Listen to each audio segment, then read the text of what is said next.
বান্দারা শুনো, আল্লাহ রাব্বুল আলামিন কত সুন্দর করে আমাদেরকে জানায়া দিলেন, এ বান্দা আমি আল্লাহ মাটি দিয়ে তুলে বানাইলাম, আমি আল্লাহ তোরে পানি দিয়েও বানাইলাম, আমি আল্লাহ তোরে আগুন দিয়েও বানাইলাম, বাতাস দিয়েও বানাইলাম। বান্দারে তোর সব কিছুর প্রয়োজন হয়। এ বান্দা জমিনের কোথায় দাঁড়ায় দাঁড়ায় তুমি নেক আমল করো, আর কোথায় দাঁড়ায় দাঁড়ায় তুমি খারাপ আমল করো। কোনটা নেকির কাজ আর কোনটা বদের কাজ? জমিনের যে জায়গার মধ্যে দাঁড়াইয়া আমি আল্লাহর জন্য কাজ করবা, নেক আমল করবা, কিয়ামতের কঠিন ময়দানে সেই জায়গাটা তোমার জন্য হয়ে যাবে সাক্ষী। আর যদি তুমি বদ আমল করো, কিয়ামতের ময়দানে তোমার বিপক্ষে হয়ে যাবে সাক্ষী। পানির মধ্যে দাঁড়ায় দাঁড়াইয়া তুমি আমি আল্লাহর জিকিরও করতে পারো, লঞ্চ দিয়ে যাও আমি আল্লাহর জিকির করতে পারো, নৌকা দিয়ে যাও আমি আল্লাহর জিকির করতে পারো, আবার ওই নৌকায় আমি আল্লাহর নাফরমানিও করতে পারো, লঞ্চে আমি আল্লাহর নাফরমানি করতে পারো। ঠিক কিনা জোরে কোন? এ বান্দা সব কিয়ামতের কঠিন ময়দানে পানির উপরে লঞ্চ বসে, ওই লঞ্চটা তোমার বিরুদ্ধে দাঁড়ায় যাবে, আর ডাক দিয়ে বলবে আল্লাহ গো, ও আল্লাহ তোমার ওই মায়ের বান্দারা আমার মধ্যে দাঁড়ায় দাঁড়াইয়া নেকি করবে দূরের কথা, ওই বান্দাটা বদ আমল করেছে, আমি সাক্ষী আছি, আমি তার বিরুদ্ধে দাঁড়ায় গেলাম। আর যদি আমরা নেক আমল করি তাহলে আমাদের পক্ষে দাঁড়ায় যাবে, বলবে আল্লাহ আমি সাক্ষী আছি তোমার ওই বান্দারা আমার কাছে দাঁড়াইয়া দাঁড়াইয়া নেক আমল করেছে, আল্লাহ ওই সাক্ষীরা গ্রহণ করবেন। জুড়ে কন্যা আল্লাহু আকবার। আগুনের আলোতে দাঁড়াইয়া দাঁড়াইয়া কে নেক আমল করি আর কে বদ আমল করি সবগুলা মহান আল্লাহ রাব্বুল আলামিন জানেন। সবগুলা জানার পরেও আল্লাহ রাব্বুল আলামিন সাক্ষ্য নেবেন, কারণ আগুনেও আলোতেও এই যে বাতিগুলা সবাই দাঁড়ায় যাবে আর বলবে আল্লাহ গো তোমার ওই বান্দা জাহান্নামে যাওয়ার উপযুক্ত নয়, জান্নাতে যাওয়ার উপযুক্ত। তোমার ওই বান্দারা ইচ্ছা করলে রাত্রির বেলায় ঘুমাইতে পারতো। আমি সাক্ষী আছি কোরআন এবং হাদিসের আলোচনা শুনেছে, তারা দাঁড়াইয়া নামাজ পড়েছে, কোরআন তেলাওয়াত করেছে। ভাইরা আমার, বন্ধুরা আমার, কিয়ামতের কঠিন ময়দানে যখন ভিডিও ক্লিপটা দেখানো হবে দেখা যাবে প্রত্যেকের চেহারা একটা কোরআনের মাহফিলের মধ্যে দেখা যায়। তখন কি আল্লাহ আমাদেরকে জান্নাতও দিব না জাহান্নামও দিব? আরো জোরে কোন? আল্লাহ আপনি আমাদেরকে জান্নাতও দিব। 4 নম্বর আমাদের লাভ হয়েছে না ক্ষতি হয়েছে? আরো জোরে কোন? ভাইরা আমার, বন্ধুরা আমার, শুনেন, আমাদেরকে মহান আল্লাহ রাব্বুল আলামিন পৃথিবীর জগতে যখন পাঠিয়ে দিয়েছেন, সাথে আল্লাহ 2টা জিনিস দিয়েছেন। জোরে কোন না কয়টা জিনিস? আরো জোরে কোন কয়টা জিনিস? ভাই সবাই বলেন কয়টা? কথা বললে ভালো লাগে। আল্লাহ রাব্বুল আলামিন সাথে 2টা জিনিস দিয়েছেন। 2টা জিনিস দিয়া আল্লাহ রাব্বুল আলামিন জানায় দেন, বান্দারে আমি আল্লাহ তোমারে দুনিয়ার জগতে পাঠাইয়া দিলাম, আমি আল্লাহ তোমারে দুনিয়ার জগতে পাঠাইয়া আমি আল্লাহ তোমার সাথে 2টা জিনিস দিয়ে দিলাম। একটা জিনিসের নাম হলো মরণ, আর একটা জিনিসের নাম হলো জীবন। ঠিক কিনা জোরে কোন? আরো জোরে কোন? ঠিক তবে ঠিক। একটা জিনিসের নাম মরণ, আরেকটা জিনিসের নাম জীবন। ও বান্দা তুমি এই 2টা জিনিস নিয়ে চলাফেরা করো। আমি আল্লাহ রাব্বুল আলামিন তোমাদেরকে জীবন দেয়া বাড়াইছি, আর মরণটা তোমাদের সাথে সাথে রেখে দিয়েছি। মরণটা কি জানোনি, আর জীবনটা কি জানোনি?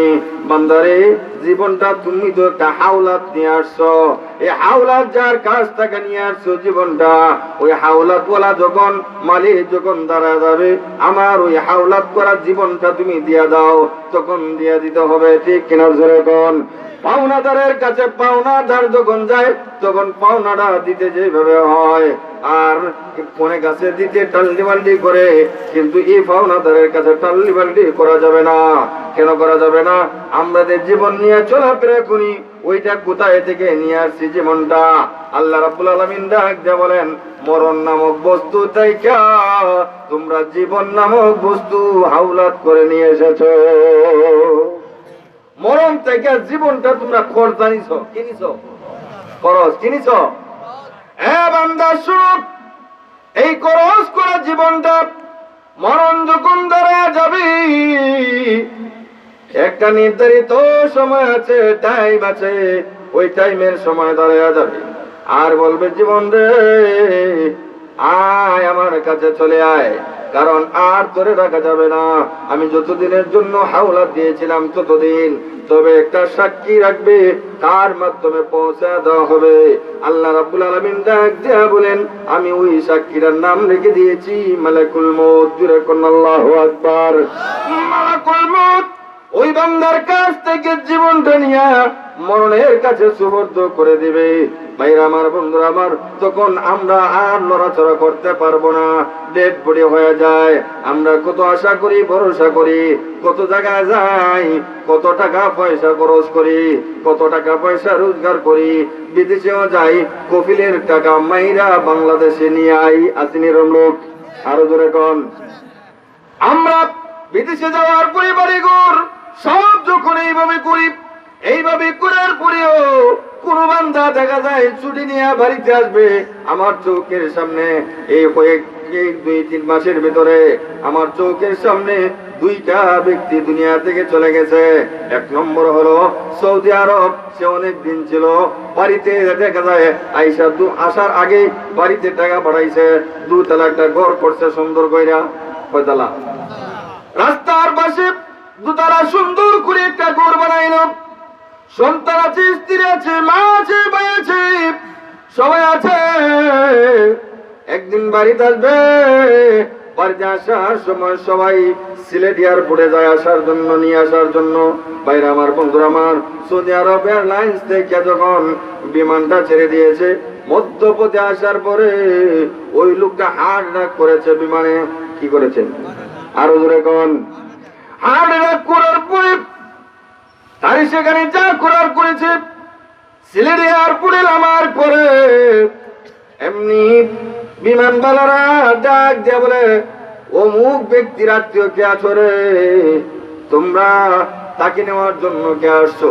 তারা মনে করেছে আমাদের যাত্রী তো চলে আসছে, কারণ ওই যাত্রীদের নিতে আসবো, অনেক দিন পরে বাংলাদেশে আসছে। সবাই দুনিয়া বলে অমুক ব্যক্তির যাত্রী, অমুক ব্যক্তির আত্মীয় আমরা নিতে এসেছি, তাড়াতাড়ি বিমান থেকে নামাও, ওই লোকটা হার্ট অ্যাটাক করেছে, তাড়াতাড়ি হসপিটালে নিয়ে যাও। উসমানী মেডিকেল নিয়ে যাওয়া হলো। ভাইরা আমার, বন্ধুরা আমার, সেখানে 2 থেকে 3 দিন থাকার পরে ওই ব্যক্তি দুনিয়া থেকে চলে গিয়েছে। আজকে আমাকে একজন বলল, হুজুর ওই লোকটা তাকায়া দেখে নাই তার সন্তান কি হার্ট অ্যাটাক করার পরে তার চোখ যেভাবে বন্ধ হয়েছিল, তার সন্তানকেও দেখতে পারে নাই, তার স্ত্রীকেও দেখতে পারে নাই, ভাইকেও দেখতে পারে নাই, কাউকে দেখতে পারে নাই। বিমানে ওইটাই যেভাবে হার্ট অ্যাটাক করিয়া এত আশা ভরসা করিয়া রওনা দিয়েছিল, হার্ট অ্যাটাক করিয়া চোখ যেমনি বন্ধ করে দিয়েছে, এমনি দুনিয়া থেকে বিদায় নিয়েছে। আর সেই ব্যক্তি ঘরের ভিতরে ঢুকতে পারে নাই। ভাইরা আমার, বন্ধুরা আমার, আরেকজন ব্যক্তি আমার পাশে, ওই ব্যক্তি 2 থেকে 2.5 মাস পরে দেশে আসবে, 7 থেকে 8 বছর সৌদি আরবে আছে। কাপড় চোপড় সবগুলা তার সন্তানের জন্য, মেয়ের ঘরে একটা নাতি পর্যন্ত হয়েছে, নাতির জন্য সুন্দর করে কাপড় চোপড় কিনেছে, তার নিষ্পত্তিও সেখানে আছে। এক এক দিন করে এক এক জাতের মাল সামানা কেনার পরে সে ব্যক্তি যখন লাগেজ বইরা রাখে, আমি তো 2-2.5 মাস পরে বাড়িতে যাব। ভাইরা আমার, বন্ধুরা আমার, হঠাৎ করে রাত্রে রাস্তা পার হওয়ার সময় গাড়িতে এমন ভাবে অ্যাক্সিডেন্ট হয়েছে, অ্যাক্সিডেন্টের সাথে সাথে সেই ব্যক্তি দুনিয়া থেকে বিদায় নিয়েছে। কেউ আসতে পারে নাই, আশা ভরসা করে মানুষ যায়, ঠিক কিনা জোরে কোন। আপনাদের এলাকায় এমন আছে না? আছে না? লাশ আইছে না? অনেক জায়গা আছে, আশা ভরসা করে যায়। আল্লাহ রাব্বুল আলামিন জানে যে বান্দার সাথে আমি আল্লাহ 2টা জিনিস দিছি। কয়টা জিনিস? এমনটা ঠিক করো।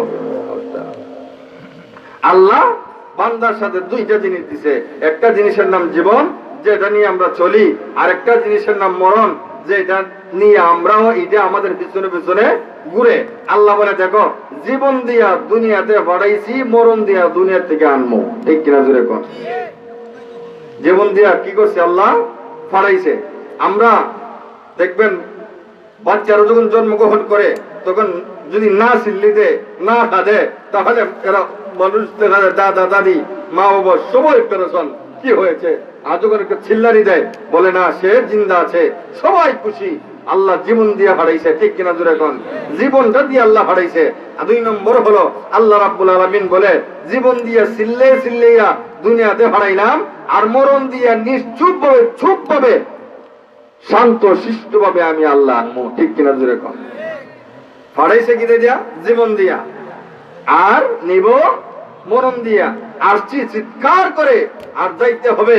মুখ আছে, চোখ আছে, হাত আছে, পা আছে, সব অচল হয়ে যাবে, সমস্ত কিছু সবকিছু নিস্তেজ হয়ে যাবে, কিন্তু আমাদের ধরার ক্ষমতা থাকবে না, আমাদের কথা বলার ক্ষমতা থাকবে না, চোখ দিয়া দেখার ক্ষমতা থাকবে না, ঠিক কিনা জোরে কম? নিশ্চুপ ভাবে যাইতে হবে। সিস্টেম দেখেন, চিৎকার দিয়ে আসছি, আর চুপ ভাবে নীরব ভাবে যাইতে হবে, ঠিক কিনা জোরে কম? এজন্য আল্লাহ রাব্বুল আলামিন ডাক দেয়া বলেন, বান্দা 2টা জিনিস যখন আমি আল্লাহ তোমারে দিলাম। আল্লাহ রাব্বুল আলামিন কোরআনে কারীমের সূরাতুল মুলুকের 2 নম্বর আয়াতে ডাক দেয়া বলেন, আল্লাযী খালাকাল মাউতা ওয়াল হায়াতা লিয়াবলুয়াকুম আইয়ুকুম আহসানু আমালা ওয়া হুয়াল আজিজুল গফুর।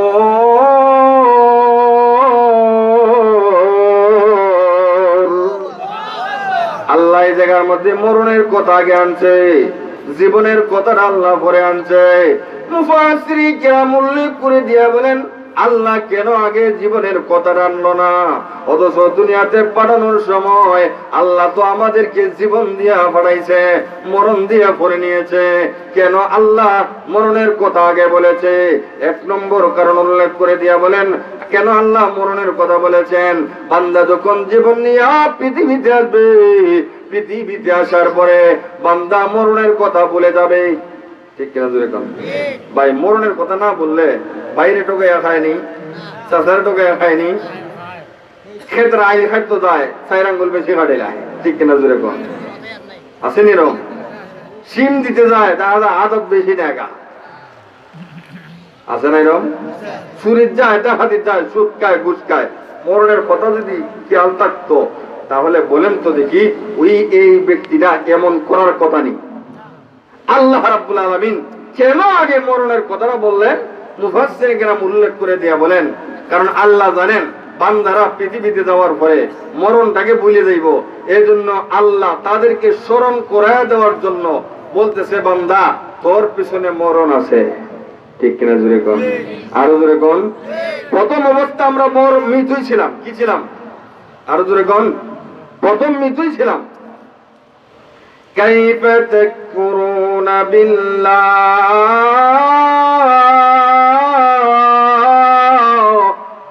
আল্লাহু আকবার। হে বান্দা, কিভাবে আমি আল্লাহর নাফরমানি করো, নাফরমানি করো? কাইফা তাকফুরুনা বিল্লাহ, কিভাবে আমি আল্লাহর নাফরমানি করো? ওয়া কুনতুম আমওয়াতা। হে বান্দা, তুমি মৃত ছিলে, কি ছিলে? তোমরা কি ছিলে? ফাহইয়াকুম, আমি আল্লাহ মৃত বস্তু থেকে তোমাদেরকে আমি আল্লাহ জিন্দা বানাইছি।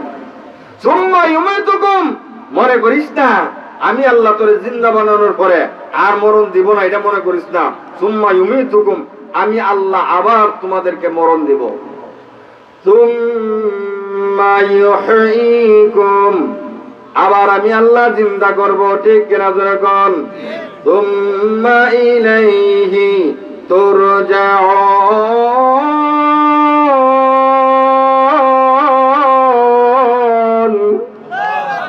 আল্লাহ বলতেছেন, ও বান্দা, আবার জীবন দিয়া কাল কিয়ামতের ময়দানে হাসরের মাঠে আমি আল্লাহ তোরে উঠাইমু, ঠিক কিনা জোরে কোন?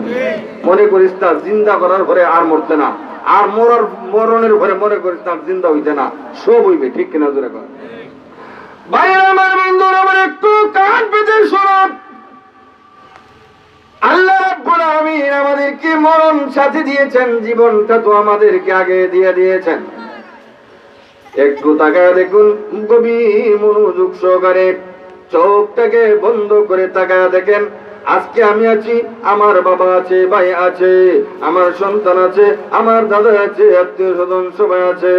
আমি যখন মারা যাব আমার কেউ থাকবে না, একবার আমারও কেউ থাকবে না, কেউ থাকবে না বাইরে আমার, শুধু আমার ঘরও থাকবে না, বিছানাও থাকবে না, আমার গায়ের জামানা পর্যন্ত থাকবে না। এত সুন্দর করে আমি একটা ঘর নির্মাণ করলাম, আর ওই ঘর নির্মাণ করার পরে আমি যখন হঠাৎ করে হাঁটা করলাম, সুন্দর বিছানায় ঘুমিয়েছিলাম, সুন্দর বিছানায় ঘুমানোর পরে হার্ট অ্যাটাক করেছে। হবিগঞ্জ হসপিটালে নিয়ে যাওয়ার পরে 1 দিন বা 2 দিন রাখা হয়েছে, এরপরে দেখা যায় ডেড বডি, মৃত্যুবরণ করেছে। ঠিক কিনা জোরে কোন? এত সুন্দর বিছানা থেকে হসপিটালে ছেড়ে যাওয়ার পরে একটু চিন্তা করে মনোযোগ সহকারে শুনেন, হসপিটালে ছেড়ে যাওয়ার পরে যখন মরণ হয়ে গেল, মরণ হয়ে যাওয়ার পরে আপনি আমাদের লাশটা বাড়িতে আনা হয়, আমরা এমন কপাল পোড়া, যেই ব্যক্তি মারা যায় ওই ব্যক্তি এমন কপাল পোড়া, যেই কপালের কারণে ওই ব্যক্তি আর ওই ঘরের ভিতরে, রুমের ভিতরে ওই বিছানায় শুইবে দূরের কথা, ওই বিছানার কাছেও নিয়ে যাওয়া হয় না, ওই বিছানার কাছে নিয়ে যাবে দূরের কথা, ওই রুমটার কাছেও নিয়ে যাওয়া হয় না, ওই রুমের কাছে নিয়ে যাইবে দূরের কথা, ঘরের বারান্দায়ও নিয়ে যাওয়া হয় না, ঘরের বারান্দায় নিয়ে যাইবি দূরের কথা, আর ফোন দিয়া ডাক দে বলে, কে আছো রে? তোমাদের বাবা নাই, তোমাদের অমুক নাই, মসজিদ থেকে খাটিয়ে নিয়া তোমরা তাড়াতাড়ি ঘরের উঠানের কাছে রাইখা দাও। ঠিক কিনা জোরে কোন? এবার আমার বললাম একটু কান বেঁধে শোনো, আমাদের ওই লাশটাকে এত সুন্দর ঘর বানাইলাম, এয়ার কন্ডিশন বানাইলাম, সবগুলা বানানোর পরে এই ঘরের মধ্যে ছিলাম, কত আরামে এসেছিলাম। মৃত্যু হওয়ার পরে আমার আত্মীয়রা, আমার ছেলে সন্তানেরা আমার আর ওই রুমের মধ্যে নিয়ে যায় না, আমার আর ওই বারিন্দার মধ্যে নিয়ে যায় না, অন্তত কমপক্ষে বারিন্দার মধ্যে নিয়ে গেলেও সবাই বারিন্দার মধ্যে পাহারা দেওয়ার জন্য নিয়ে যায়, তারপরেও ওই 2 তলায় আমার বিছানার মধ্যে নিয়ে যাওয়া হয় না। ঠিক কিনা জোরে কোন? ভাইরা আমার, এরপরে দেখা যায় আমাদেরকে যখন গোসল করা দেওয়া হয়, কয়েক টাকার লাখ সাবান দিয়া, কসকু সাবান দিয়া গোসল করানো হয়, বাজারের দামি কাপড়ও দেয় না, সাদা মার্কিন কাপড় দিয়া লাশের ব্যবস্থা করে দেওয়া হয়। ঠিক কিনা জোরে কোন? আরো জোরে কোন? ঠিক না বেঠিক? আপনি আমি সবগুলো দেখি, কিন্তু কথা বলার কোনো ক্ষমতা পাবো না, আর সবাই কানবে, কেউ কানবে চিৎকার দিয়া, কেউ কানবে চোখের পানি ছানিয়া ছানিয়া। ভাইরা আমার, বন্ধুরা আমার, এমনি দেখা যায় সবাই হঠাৎ কইরা মুখটা বান্ধা কাটিয়াত কইরা কাঁধে কাঁধে কইরা নিয়ে যায়। ঠিক কিনা জোরে কোন? আরো জোরে কোন? বলেন তো দেখি, আমি যে এত সুন্দর ঘর বানাইলাম, এত সুন্দর বিছানার জন্য এত টাকা খরচ করে খাট বানাইলাম, পালংটারে সুন্দর করে সাজাইলাম, পরে এয়ার কন্ডিশন লাগাইলাম, মরার পরে ওই এয়ার কন্ডিশন রুমের মধ্যে কি আর নেওয়া হয়নি? আরো জোরে নেওয়া হয় না। সাজাইয়া দে রে তোরা, সাজাইয়া দে আমায়, সাজাইয়া দে রে তোরা, সাজাইয়া দে। ঠিক কিনা জোরে কোন? আমায় নতুন বসন পরাইয়া, আমায় নতুন কাপড়